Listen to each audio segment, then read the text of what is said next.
Dune Prophétie est une série qui mêle de nombreux enjeux. Un pouvoir impérial faible, la peur des machines pensantes, chaque faction a ses propres objectifs. Et la communauté des Sœurs ne fait pas exception. Elle veut gouverner l'humanité dans l'ombre, mais elle fait face à une menace au début de l'épisode 1 qui est teasée aussi dans l'épisode 2, le tyranne Araphel. Alors qu'est-ce que c'est au juste ? On va en parler justement. Petite précision nécessaire, le tyranne Araphel est un concept qui n'existe pas dans les livres de Herbert, que ce soit le père ou que ce soit le fils. Et je trouve ça super intéressant dans cette série d'avoir un élément que même les aficionados, même les mordus de Dune ne connaissent pas. Ça leur fait des choses à découvrir alors qu'ils pensaient tout connaître. Le tyranne Araphel, c'est le jugement sacré provoqué par un tyran. Donc là, dit comme ça ne veut rien dire.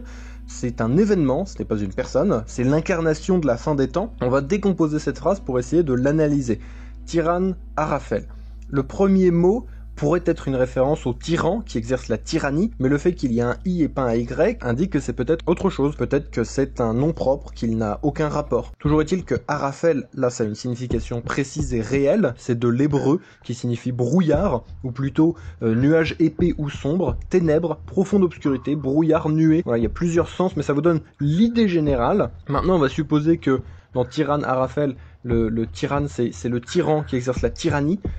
Auquel cas, il y a plusieurs définitions qui peuvent se raccrocher. Frank Herbert était un universitaire, quelqu'un qui était passionné d'histoire, de philosophie et de religion, et tyran, c'est un mot polysémique, il a plusieurs sens. Un tyran peut être une personne excessivement autoritaire qui abuse de son pouvoir. Ça, c'est la définition très contemporaine du tyran.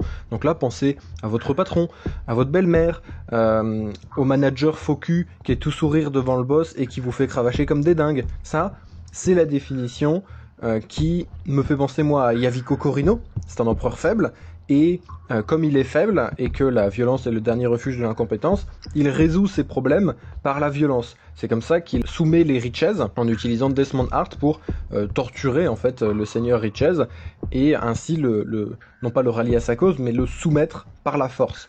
On parle d'un pouvoir qui est arbitraire, qui est souvent antipopuliste. Un tyran va souvent chercher à désarmer le peuple, et c'est ce que fait Yaviko en voulant diminuer le pouvoir des grandes maisons pour augmenter son pouvoir personnel. Mais il y a un deuxième sens à tyran, un deuxième sens moins connu, plus ancien, qui nous vient de la Grèce antique.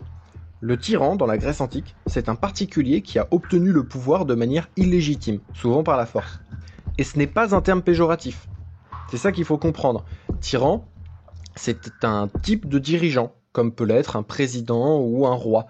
Par exemple, on a Pisistrate, qui est un tyran d'Athènes, et il a inauguré l'âge d'or athénien, le fameux siècle de Périclès. Maintenant, quand on met les deux termes ensemble, on peut avoir le règne de l'obscurité ou le tyran nuageux. Je trouve que ça n'a pas vraiment de sens. Je pense que ça sera expliqué dans les futurs épisodes, et peut-être que tyran est un nom propre plus qu'une fonction. Toujours est-il que tyran, on le retrouve à la fin de la phrase. Le tyranne Araphel est le jugement sacré provoqué par un tyran. Qui est ce fameux tyran ? Quelle définition vont-ils choisir ? Je ne sais pas.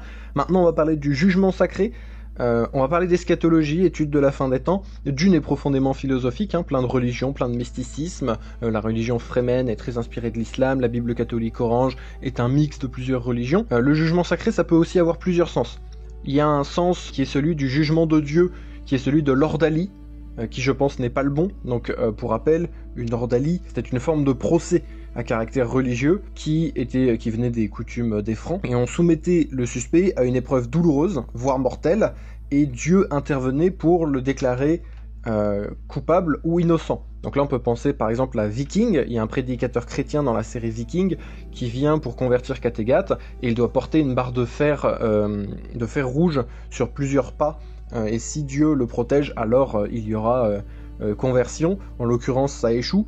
On pense évidemment aussi à l'ordalie par combat. Là, Game of Thrones avec Tyrion Lannister me vient tout de suite à l'esprit.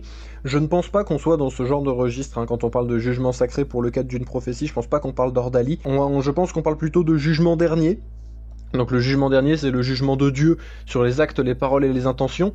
Encore une fois, ça peut paraître relativement éloigné. On a vraiment cette notion de juger les âmes pour le paradis ou l'enfer. Toujours est-il qu'il y a une dimension apocalyptique, quel que soit le bout par lequel on le prend. Le tyranne Araphel, c'est l'incarnation de la fin des temps. C'est le bordel. Alors, qu'est-ce qui va le provoquer, ce tyranne Araphel ? Ou plutôt, qui est-ce qui va le provoquer ? Et on a là un petit peu d'éléments de réponse Quand Lila subit l'épreuve de l'agonie, elle communique avec ses ancêtres, avec notamment la prêtresse Raquel, qui lui donne des informations et elle peut parler à travers sa bouche. La clé du tyranne Arafel, c'est celui qui est né 2 fois. Une fois par le sang, une fois par l'épice.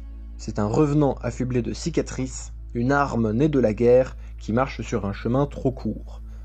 Et là, on est à la fois moins avancé et plus avancé. Parce qu'il y a plusieurs possibilités. Déjà, ça nous éloigne de Yaviko. Yaviko n'est pas né 2 fois, il n'a pas de rapport avec l'épice, ce n'est pas un revenant affublé de cicatrices, donc on peut le sortir. La clé du tyranne Arafel, qui est-ce? Il y a 2 options, encore une fois. L'option évidente, c'est Desmond Hart. Desmond Hart est né 2 fois. Une fois par le sang, une fois par l'épice. Il avait une vie, entre guillemets, normale, et il a été mangé par le Shai Hulud. Il est revenu par l'épice, ça pourrait être une interprétation. C'est un revenant, son régiment était censé être mort, et il est revenu à l'étonnement de tout le monde. Affublé de cicatrices, pourquoi pas. Une arme née de la guerre, ça marche aussi. C'est un soldat, et un soldat efficace. Il a fait 16 missions sur Arrakis, quand des mots même de Yaviko, l'empereur, la plupart des gens meurent à leur première mission. Et le chemin trop court, ça peut peut-être faire référence à sa vie qui a été coupée brutalement dans l'attaque de la sororité qui était censée détruire la moissonneuse. Ça peut être aussi autre chose.